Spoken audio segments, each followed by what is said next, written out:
आज आम्ही तुमची भेट घडवून आणणार आहोत वयाची 100 गाठलेल्या नागपुरातील कृष्ण दळवी यांची। शिस्त हा आपल्या जीवनाचा मूलमंत्र ठेवणाऱ्या कृष्ण दळवी यांनी आपल्या अटींवर आयुष्य काढलं। आपल्या दीर्घायुष्याच्या बाबतीत ते सांगतात की खुले विचार आपणास तणावरहित ठेवतात।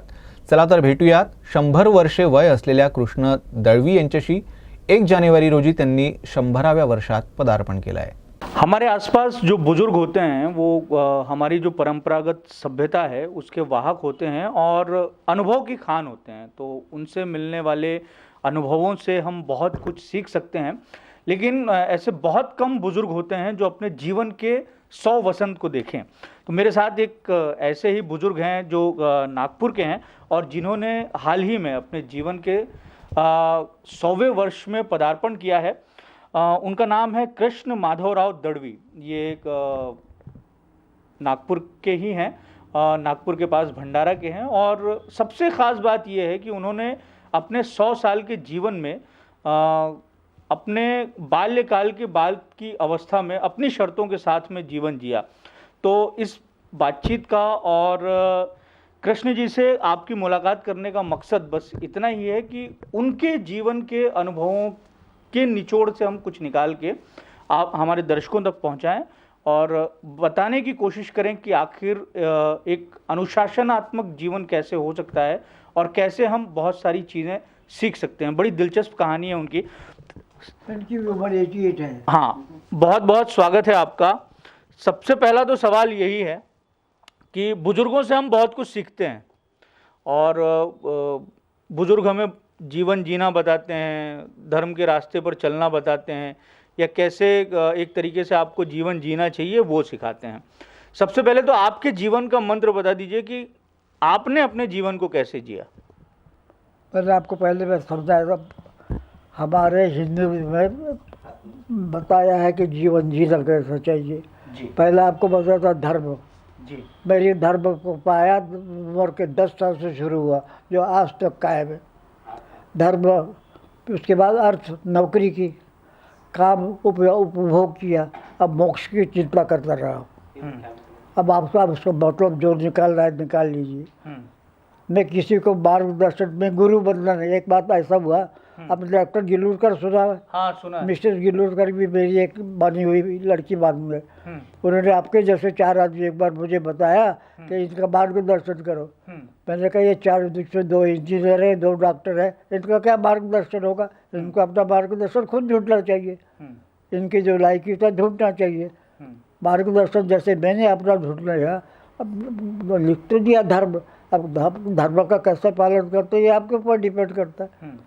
तो इस मार्ग बताना कि मैं चक्कर में कभी नहीं पड़ता हूँ। You do what ever you like, समझो। लेकिन अपना मेरा मंत्र है, आपका स्वास्थ्य अच्छा रहना चाहिए, आपका धर्म अच्छा रहना चाहिए।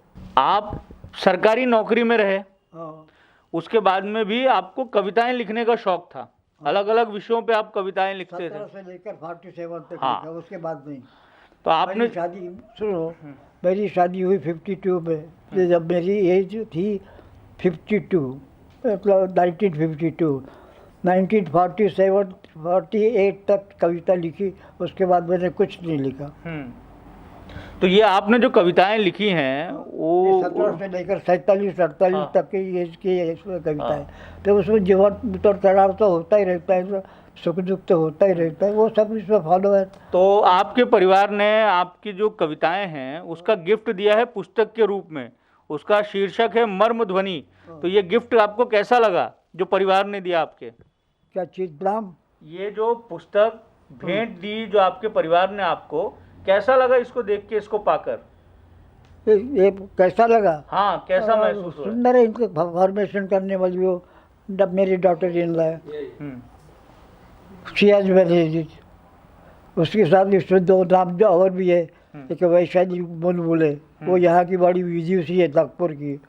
ये लोग जो है जिन्होंने मैनेज किया, ये यहाँ के विद्वान लोग हैं।